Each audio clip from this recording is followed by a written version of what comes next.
You are listening to Hit Play, Not Pause, a feisty menopause podcast for active, performance-minded women. I am your host, Celine Yeager. Each week, I bring you advice from athletes, scientists, researchers, and other experts to help you feel and perform your best, no matter what your hormones are doing. This show is a production of Live Feisty Media. Hello, strong, feisty women. So, every once in a while, a story comes along that really encapsulates what this podcast is all about. And this week's show is definitely one of those.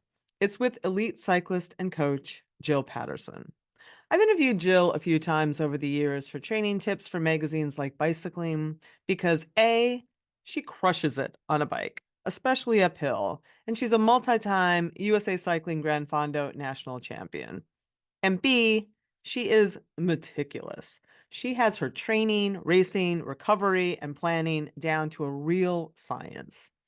So when I ran into her a year or two ago at a race and she was uncharacteristically down and confused, I was surprised. She said she just wasn't feeling like herself. And she thought maybe she was overtrained. Full disclosure, I did not immediately think perimenopause because Jill was maybe 40 at the time. Though, perhaps I should have. And anyway, no spoiler alerts here. She was in perimenopause. And because of this show and books like Next Level, she recognized it and got help. And I found her story so compelling, I knew I had to have her on to tell it herself.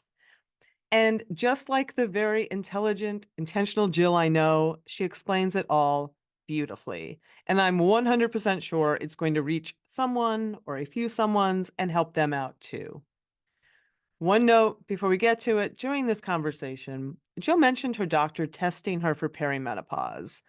And I make a note in the conversation that there's no definitive test for perimenopause, but listening back, I note that the test she was talking about was an AMH or anti-Mullerian hormone test, which is not a definitive test per se, but research does show it's pretty good at predicting the time of menopause. So I did just want to clarify that here. Anyway, I hope you enjoy this one as much as I did. Okay, before we get to it, as always, give us a quick follow at Feisty Menopause on Instagram and Facebook. Come on over and join our private Hit Play Not Pause Facebook group. And head on over to feistymenopause.com and 1, sign up for my weekly free newsletter, and 2, check out our brand new course, Navigate Menopause, which is on sale right now.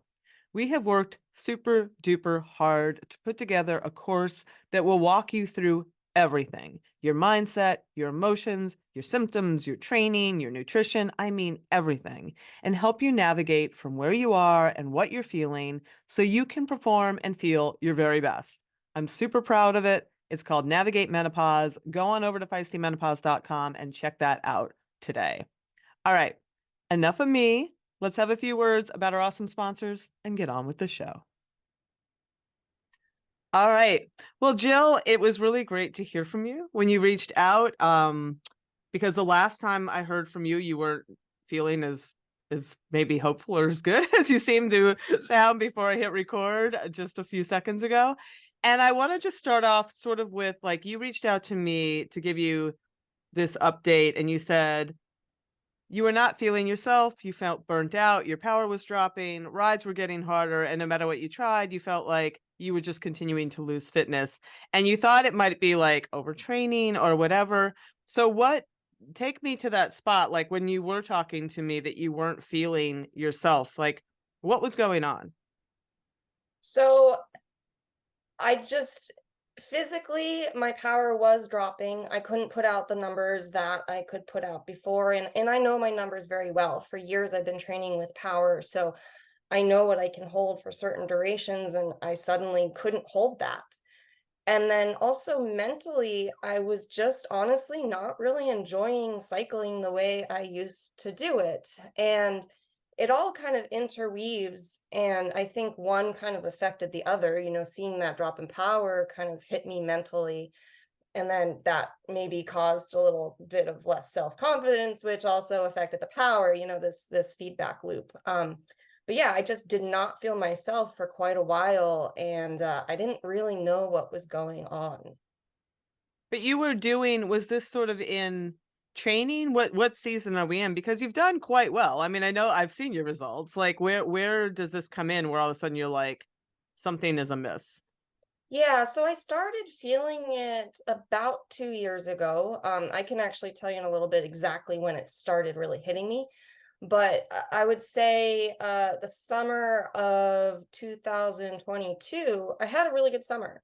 But I was also starting to feel a little tired here and there, sort of more unpredictable in my power outputs. I still had great days, but I had a lot of bad days too. And to get those good days, I felt like I was struggling more. And then at the end of the year, I kind of took a couple weeks off. And then when I came back to the bike, that's when everything just sort of disintegrated. Like I thought at first, okay, I took several weeks off and I'm coming back and I just have to be patient. I'll get it all back. But after, 2, 3, 4 weeks of training, like it just never started coming back. So about almost a year ago was when it really started hitting me. And then this past year, I actually, because of all that, I just kind of took it off from racing. I was still doing group rides here and there. I was still riding, but I was sort of in this almost state of being lost of who am I as an athlete? I don't know my body anymore. I don't know myself. Can I race? Do I want to race? And then I started feeling better right towards the end of this year, started racing finally again. So I basically took almost the whole year off of racing. And really, it was only about 2 months ago that like things really started to go on the upswing. And we'll talk about the reasons why. Like I know Mm. why. And so I'm actually last year, this time, I was feeling very lost and like don't want to race, don't know what my season's going to look like next year. This time, I'm feeling the exact opposite. I'm feeling hopeful. I'm feeling like I can get stronger. I want to race. So it's a very different mental and physical state that I'm in right now. So let's go to that journey. What were you did you just feel like you were overtrained or that I mean, did you investigate what were you investigating to figure out like what was going on with you? So, I am 42 and I Mhm. know that, I'm not going to be riding as strong as I was when I was younger. So I've always known that I was going to have that change. And I thought it would sort of come gradually over time. And I just thought, oh, well, maybe my time's a little early and it came on fast. and and maybe I just need to accept the new me as an athlete. So I didn't really think it was Mm. perimenopause because honestly, I thought perimenopause was something that happened your mid to late 40s. And I also do haven't gotten a period in so many years, probably over 10 years, for various reasons. The most recent was an IUD, so I never had that as a marker. So I didn't have these biological markers to kind of like guide me along in the process, nothing really telling me. And because it sort of I had this assumption that it was something that would hit later in life, I did not equate all these symptoms with perimenopause. It's Did it only even cross your mind? it only crossed my mind when I started talking to my sister, and actually when your book came out, that those two things happened almost at the same time, and that's what finally clued me in, and that was actually, about a year ago. Yeah, I would say it was around right when I was starting to feel really pretty awful. A couple months later is when it dawned on me what it might be, and then I started, taking steps to kind of alleviate that. What triggered that conversation with your sister? Because it's not necessarily like you go like, "Hey, let's talk perimenopause," like what was that conversation? Yeah, so my sister and I were relatively close, and I knew that she had struggled with a lot of things in her mid 30s, starting in her mid 30s, but we did not know it was perimenopause for her. So just a little background. Okay. She's 4 years older than me. When she was 43, she was diagnosed officially as being postmenopausal, which is super early. And I asked her, by the way, I did ask her, can I tell your story on this podcast? And she said, yes, please do. So she brought it up after she had gone to the gynecologist and had gotten diagnosed and was starting on a treatment plan to kind of stabilize her. And because she was feeling better, that's what she was saying. Hey, like I'm feeling better. All these things in my 30s, it's sort of making sense why I had this joint pain, I had this exhaustion, I had the mood swings. And she was actually really upset. And I think that's part of the reason we had this conversation, because she was like, I lost so many years of my life because I thought these were all disjointed symptoms of different things, and had the doctors, I went to several different doctors in different disciplines, and no one told me, oh, this could be perimenopause. And she was actually really upset that only one doctor had mentioned, oh, this could be perimenopause, but then they didn't say anything else. They didn't say, oh, there are treatment plans. There are ways to alleviate these, or we could test. So she felt like the medical system had really failed her. And I think that's what was sparking this conversation. She was just really upset about it. And thank goodness we did talk about it, because she was one of the inspirations for me seeking treatment and testing. And she kind of guided me, because of the failures that she met in so many ways along the way. She guided me in ways like, how can I avoid those failures of the medical system? So my process of seeking treatment was actually quite good and flawless, and I'm very happy with my doctors. But that's also because I had the background of her story to help prevent a lot of things. And we really need to dig into that because a lot of women don't have that experience. And I hear it every day. I hear it constantly, especially women who are younger, like yourself. Mhm. Many, many, many times they go even to a menopause trained certified physician, and they are experiencing like maybe what you're experiencing, like, well, my power's down, or and if they even know what that means, or like I have aches and pains, and they're just like they still won't go to perimenopause necessarily, or they'll be like, well, it could be, but they don't do a hormonal route because you're too young, or you're still, you're not post menopause. So tell me, like, where did you find your doctor? Like, what did that appointment look like? Um, just talk us through that a bit. So I did not go to a primary care physician Okay. right away. Like, I did not, my insurance, I didn't need to do that. So I went straight to a gynecologist. And that's one thing my sister told me for sure. Primary care doctors are not necessarily the ones you want to go to first. Like, they might not give you the answers that you're seeking. And I saw that actually because I'm a coach. I do coach several athletes who are dealing with similar symptoms. And at the same time I was going through all this, another one of my athletes was going through it, but with like severe symptoms. I mean, to the point where she would take 3-hour naps every day, exhaustion, dizziness, nausea, just like really bad. And I knew when she told me the day she was like, yeah, I had a really heavy period today, I was like, oh, perimenopause, you must go to the doctor. So she went to her primary care physician, and his answer to her was, well, if you're not having hot flashes that are disrupting your life, there's really nothing to do. And so she told me that, and I was like, no, like we had already done the blood test, we tested for COVID, like there were, we kind of were like, we eliminated all other possibilities. And I was like, do not take that as an answer. Go to a gynecologist. She went to a gynecologist, got treatment. So when I went to my gynecologist, honestly, I did not search around. I found the one that had the most availability when I wanted it, and closest to me, accepted my insurance. So I really didn't know what I was walking into. I didn't even have like a primary gynecologist I've been going to. I lucked out. She was amazing.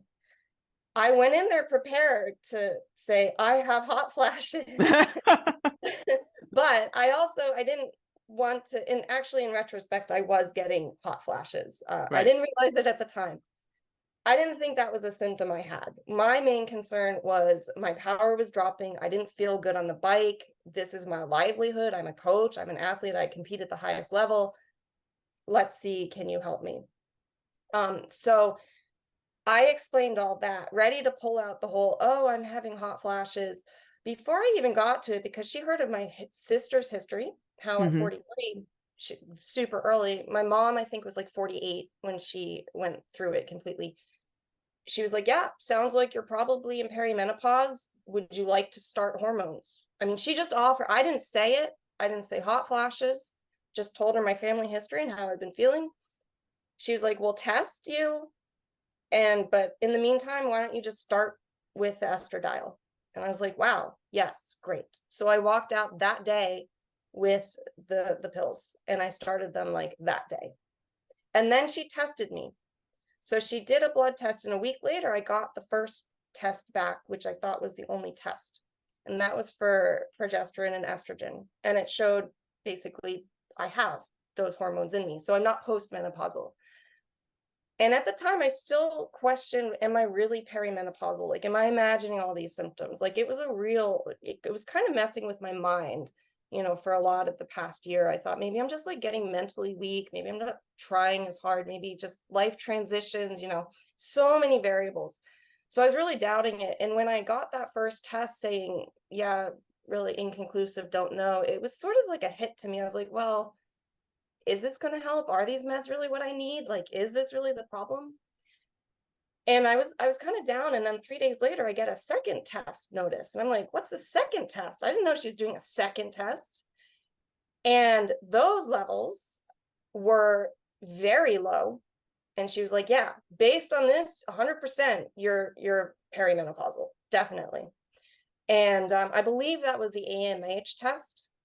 I actually don't have that record. The portal changed, so that's temporarily lost. But I believe it was. So that was honestly like to hear that there was a way they could diagnose it and say, yes, you are, and this is not all in your imagination. It was amazing. So she was a great gynecologist.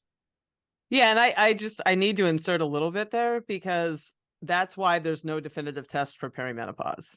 Like it's a clinical diagnosis because the levels change just as you saw. They can be one place, you could have gone 2 hours later and had a very different result because the hormones start just fluctuating wildly. And that's what's making you feel what you're feeling.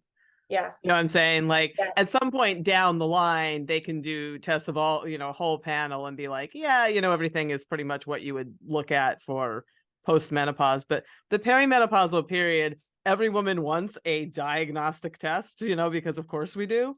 But it is a clinical diagnosis where they kind of like, they listen to you, they look at a lot of things, they rule out things, and then so you can I only say that because women do this. They like you're so accomplished, intelligent, all the things, and you still sit there and go like, oh, maybe I'm just this, and you're not, like it's you don't need to question yourself. Yeah. Yeah. Yeah. So that was actually a big, not just the physical, seeing my power drop and struggling and just feeling harder efforts felt harder. A lot of this was a big mental struggle for the past 2 years. I went through a lot of mental stuff, and just about 2 months ago, I feel like I've really stabilized. And one, yes, I've worked through it all, like I've done a lot of soul searching and come to new, decisions and choices about my life. And I'm very happy with where I am now in those choices. But also, I think just hormonally, I've settled down. I'm very stable now. Like I just feel kind of very predictable in so many ways, just content. And that's what it's for. That is exactly what that low dose of hormones is, just to even out the ride, if you will. It's just and that's the point. And it's great that you're feeling that. So talk a little bit. So you have an IUD. So she only put you on you're taking oral estradiol. Yes, I'm taking estradiol 1 milligram, and we did not have to experiment with the dose. She just Oh, started me with that. It's interesting because my sister told me a range of doses that she was told is normal, like 0.5 to 1. I was told 1 to 2 is the normal range. And then the athlete I coach was told like 2 to 4 is the normal range for the dosage. So three different doctors kind of said, oh, these are the normal dosages. So I started with 1. I didn't change it, just stuck with it. Seems to be good for me. The athlete that I coach, her symptoms were much more severe. So she actually did have to experiment a bit with her dosage. And even when she took it, morning versus night. But she figured it out. So I was very lucky in that I didn't mm-hmm. have to figure much stuff out. Yeah, there's often a trial and error period. Some people feel more nauseous. They have other mood, I mean, that it's great to hear. I mean, that you got pretty fortunate out of the gate, that you didn't have to play around with those dosages. And that is a very individual, that's a whole other podcast member. But the bottom line is like, it is definitely a trial and error period. And it depends, like, are you using a patch? Are you using the pills? Are you using, like, what are you using? There's so many different formulations. But how long did it take for you to start, like, talk about when you started, and then like the evolution of your training, and like how you started to feel like yourself again? Okay. So I started taking the medicine, I believe the 1st of May of this past year. And I would say not much changed for the first couple of months, but the doctor had told me it takes about 3 months to really start feeling it and to check back in 3 months. And by month 3, yeah, like I was starting to feel a little bit better. Nothing huge. But checked back in with the doctor, all was going well, so continued with the treatment. And then actually month 5, interestingly, it really hit me. I would say that's exactly when like everything kind of settled in. And I started feeling like before I felt like my muscles were just wasting away. I've done the same type of riding, the same type of training for, 5 years or so. And I was always at a certain baseline, whether, I was training really high, I would go higher than that. And then when I backed off on the training, I'd revert back to this baseline, but I was slipping below that baseline, still doing the same thing. So I felt like literally my muscles were wasting away. And I was even going to the gym, doing strength training. I was doing hard rides, still muscles were not firing like they used to. And about month 5 of the treatment is I felt my muscles were starting to get stronger. Like they were responding a lot better to strength training, and I literally felt stronger. So that is one thing that I felt. And then interestingly, right around month 5, I had this week period where I was just extremely emotional for like 3 days. I had a small trigger of something, which normally would make me a little upset, a little sad. But I was like so down. I mean, I've never been that down. For 3 days, I would wake up feeling like on the verge of tears. And I was like, what is going on? Why am I overreacting to this? Again, I didn't think it was hormonal. And I just thought, this is a hard thing. I have to get through it. It's going to take me a while. Like I knew I'd get through it. I just thought, okay, this is going to be a long process, it takes several weeks. Day 3, still feeling horrible. Day 4, wake up, totally fine. That has never happened to me. Like everything was gone. I felt totally at peace. Everything that had been bothering me, it was still there, but it was like I could mentally handle it. I was like, okay, it's not so bad. And that was the day where everything really started changing. Hmm. And I actually, like a couple days later, I got my period for the first time in I don't know how many years. Wow. Yeah. And that's happened. Now I've gone my period 2 months in a row, which is incredible because I haven't had a period in like 10 years. And now I've had 2 of them. And they've been very monthly apart. And I've even had like pimples and PMSy things. So I feel like something was happening in my body, and then it was like, okay, we're back on this like monthly schedule. Even my HRV, interestingly, spiked and then gradually went down. Like it's just so fascinating. But then physically on the bike, ever since then, I feel like I did 3-4 years ago, where I have that baseline again. Even if I go into a ride tired, I can still perform. I can still come back. I'm tired, but I still have some strength and I have some repeatability. Whereas for the past year, I did not have that repeatability. I did not have that strength. Mentally, my mind would scream at me, no, don't do this. Stop, stop, stop. Now my mind is not screaming at me anymore. Like it's fun again. Like I push hard and it feels good. For the past year, up until 2 months ago, when I pushed hard, it didn't feel good. Like there was just this little nagging voice, and that voice had gotten louder and louder over the past 2 years.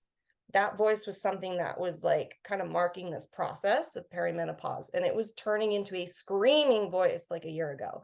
And now that screaming voice is gone. That's awesome. Yeah, that's really great to hear. Um, did you also have, you had mentioned like, I just wanted to circle back. Did you have aches and pains too? Did you have joint pain Yes. too? You did. Oh, yeah.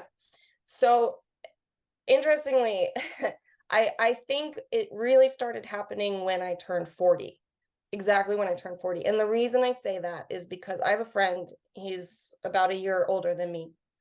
And when he turned 40, a couple months later, he told me, he was like, I kind of feel old. Like I turned 40 and I feel old. And I actually made fun of him at the time. I was like, oh, you don't just turn 40 and get old overnight. And I thought it was a ridiculous thing. Then I turned 40. Lo and behold, a couple months later, I was like, oh my gosh, I kind of feel old. Like my joints started hurting. Yoga got a little bit harder, less flexibility, standing up from sitting on the floor was a little bit harder. I was like, wow, I really did turn old overnight. And so, yeah, that joint pain just kept getting more and more. And last year, basically, like every ride, I had this weird hip hamstring pain that was just, it wasn't like disruptive. It wasn't an injury. Honestly, I didn't know what it was. I had just never had it before, but it was hanging around, didn't disrupt my training. And that is gone now, completely gone. So I think it coincides with the hormones, taking the hormone replacement therapy, but also I did start doing more strength training about 4 months ago. And I think that's really helping. Like I think I normally the heavier weights I historically have not done during the summer months because I'm so busy biking. Like I don't have time and I don't have the energy for it. It just tires me out so much. But I decided 4 months ago, I need to. My body's changing. Like I need to do these weights year round. So I started that again. And I think that's been super helpful. Yeah, 100%. I mean, and I'm sure you know this and everybody knows this. It's not like the hormone therapy has definitely brought you back to this place. And you still have to do the work that you'll need to do as a master's athlete, right? I mean, like Yes. those two things Yes. works Mhm. in symbiosis together. Um, so how like what does it look like going forward? Like how do you feel about the season to come, and have you adapted your training or your practices in any other ways as you've been through this process? Yeah. So the training, so for this past year, when it got really bad, I really didn't have a path forward because I didn't know what my baseline was. And if you don't know your baseline, how can you really build on it? So now I feel like I do have a baseline. Honestly, I don't know what that baseline is, but I can tell I do finally have it again because it's only been 2 months where I really felt stable. And it's also been that transitional period where you're not really doing structured workouts quite yet. So Right. it's been a lot of free riding and fun riding right now, but I'm feeling good. I'm feeling strong. So the next path forward would be figure out what that baseline is, which I'm going to do fairly soon because I'm moving more into indoor training. So, like figure out the intervals I can do, build on that. And so start the structured training again, start with the heavy weights. I'm back in the gym, excited for that. Definitely have adjusted my training from the past, compared to 3 years ago. I prioritize sleep a lot more, trying to eat more protein, trying to like really focus on diet, recovery. Like that's all super important. Overall, potentially biking less than I used to, like if I'm tired, I just take the day off. Like a couple of weeks ago, I took 3, 4 days off the bike, fine with it because my body was tired. So really understanding that I will still respond to intensity and hard training, but I don't need to do it as much, perhaps. Like I can do maybe less of it and still get the same benefits. Yeah, you don't need to drown yourself in volume, at the same place. And Yeah. I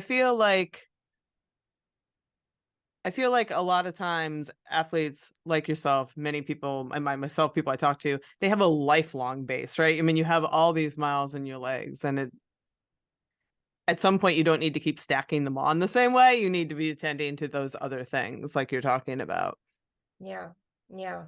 And I also, honestly, I do a lot of group rides in this area because there's so many group rides here and they're really high level and they do Yeah. help my training. So, I might do a little bit less structure than some other people. So figuring out how to divvy up those group rides within the week with structured training. Choosing the group rides I do very carefully, because there are certain rides I don't want to do because they're just going to be too much, too hard, and then there's certain, it's the group ride that tears you down versus the group ride that props you up. So you need Yep. to choose the ones that prop you up. So that will also continue to be a part of my training. And what does your recovery process look like? A lot of sleep. I don't take naps typically just because I'm feeling good, like I don't need to. But I do sleep at least 8 hours per night, more if I can. I try to get protein in throughout the day. I try to eat carbs like right after a workout, get some protein and carbs, really prioritize that. Relax, stay off my feet.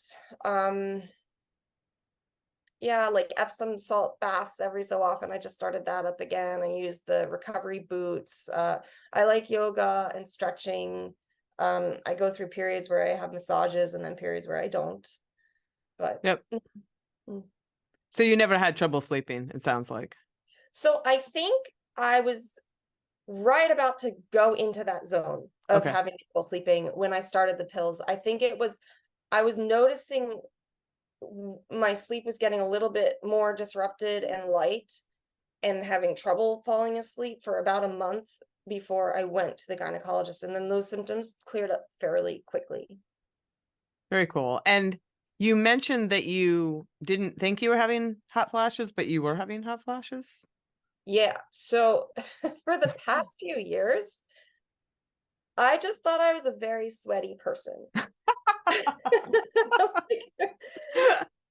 Because I feel kind of silly saying like I was having hot flashes, and I didn't realize it. But in summer I would have to live in quick dry clothing because I would just like sweat through normal clothes, and I just thought that's who I am. When I did bike rides, I would be sweating far more than everybody else. I'd get off my bike sometimes and there was like a puddle underneath me of sweat, and like no one else was sweating that much.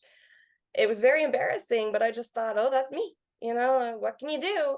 I even went to a doctor for hyperhidrosis, essentially. I was like, I sweat so much. When I didn't unbound, I had to carry twice as much water as all the other women. I was looking at them and they had 2 bottles on their bike and no Camelback. And I had a Camelback and 2 bottles and was still running out of water. And I Wow.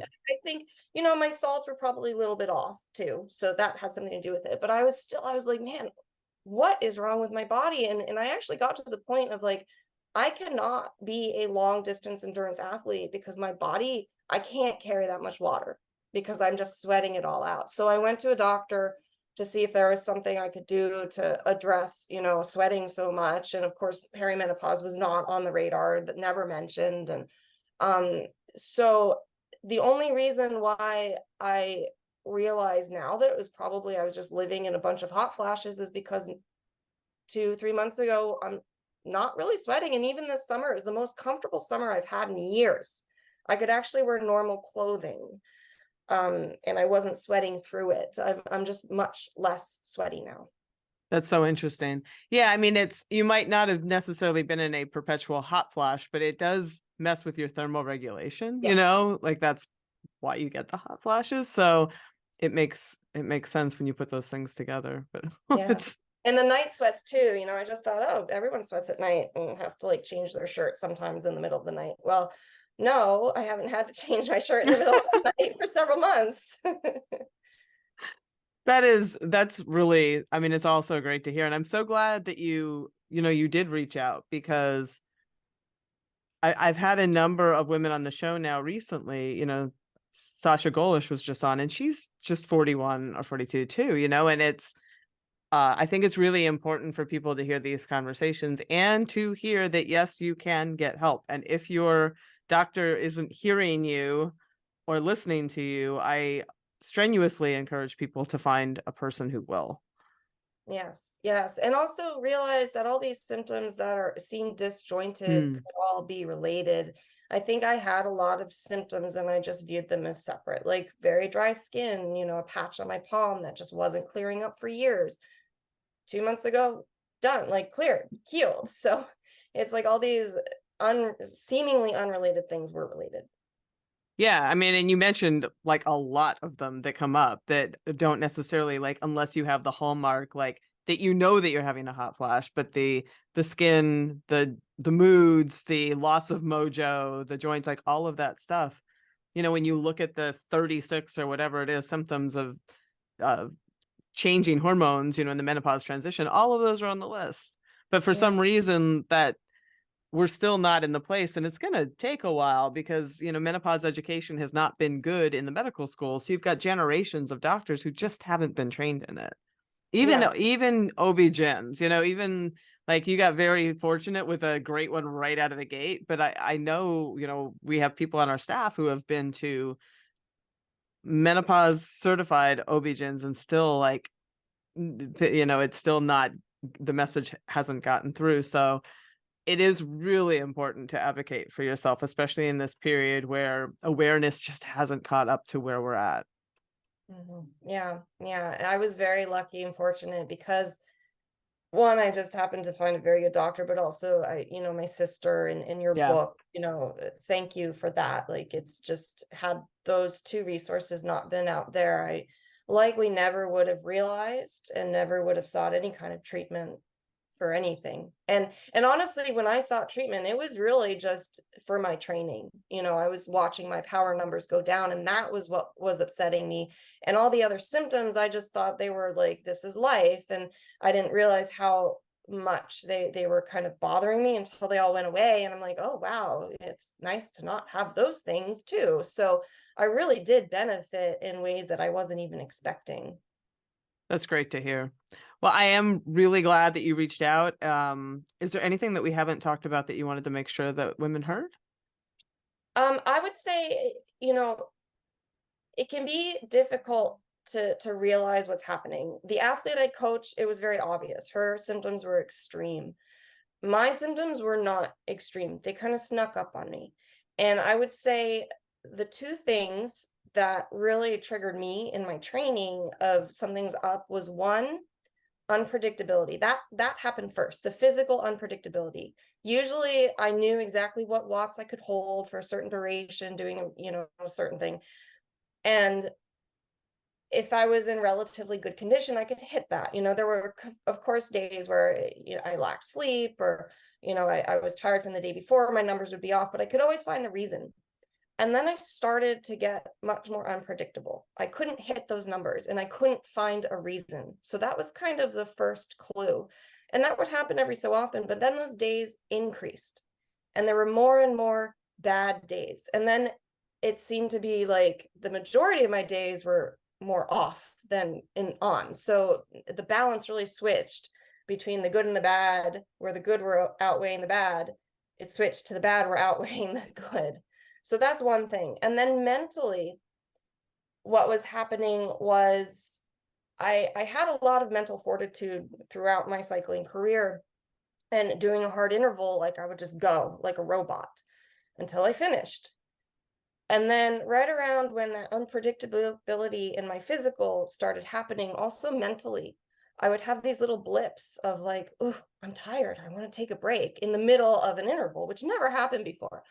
It didn't bother me at first. And so I'd like take a 5 second, okay, catch a breather. And then I'd start up again. And that would happen maybe once during a ride. But then it started happening more. It would happen like 2 or 3 times during a ride. This little mental blip of, oh, this is hard. Like, I want to take a break. And I was always able to like force myself through and just kind of like take a really short break and get back at it. But then I wasn't able, it got harder and harder. And I would start to argue with myself internally, like, oh, I'm really tired, take a break. And then I'd be like, no, but then I'd be like, yes, no, yes. And then the break would turn into a longer break. And then it got to the point where I would just give up, and I'd never given up before.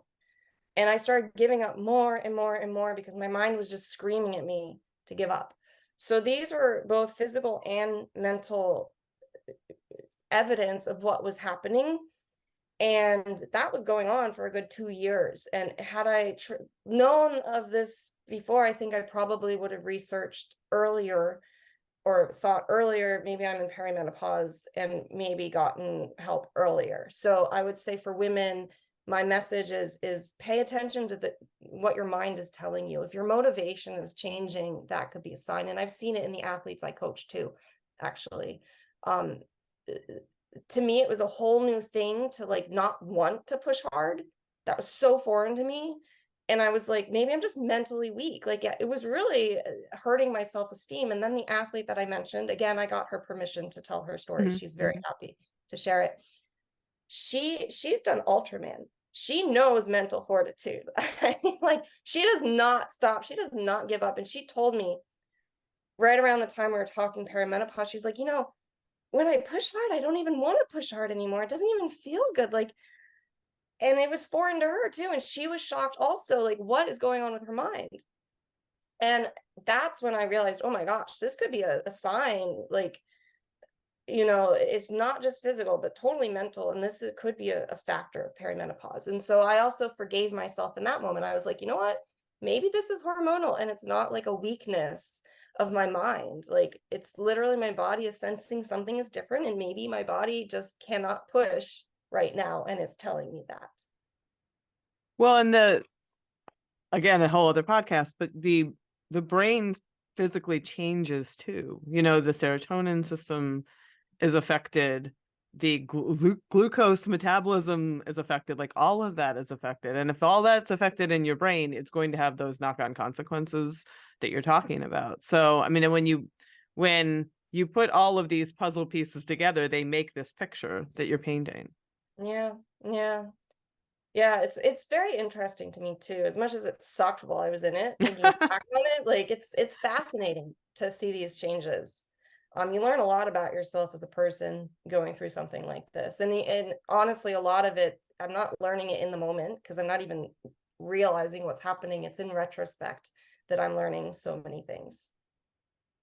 And I mean, yes, it sucks that you went through that, but it's also, there is something that you have gained going through this process, and you mentioned like some self-examination and some other stuff that, that's not for naught. I mean, I do wish that you had gotten, you felt better earlier, but you also have gained, some residual benefits, I guess.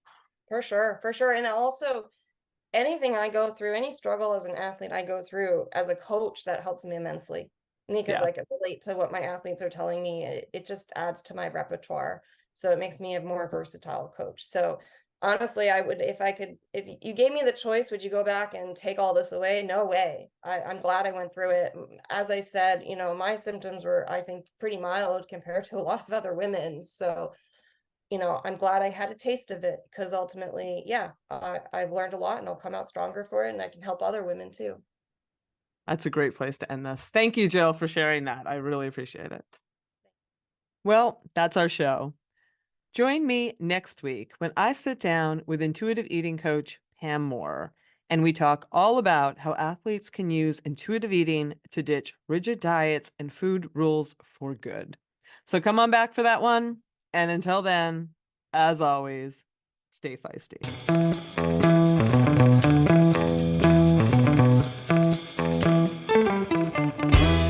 You've been listening to Hit Play, Not Pause, a feisty menopause podcast for active, performance-minded women. I'm your host, Celine Yeager. The show is edited and produced by the strong, talented, and amazing women at Live Feisty Media. Follow us on social media at Feisty Menopause, and please help us spread the word. Screenshot and share this episode on your social media channels with the tag @FeistyMenopause. Share the show with your friends, and please subscribe, like, review, and rate this show wherever you get your podcasts. Word of mouth and good reviews make it easier for other listeners to find. Thanks for listening, and as always, stay feisty.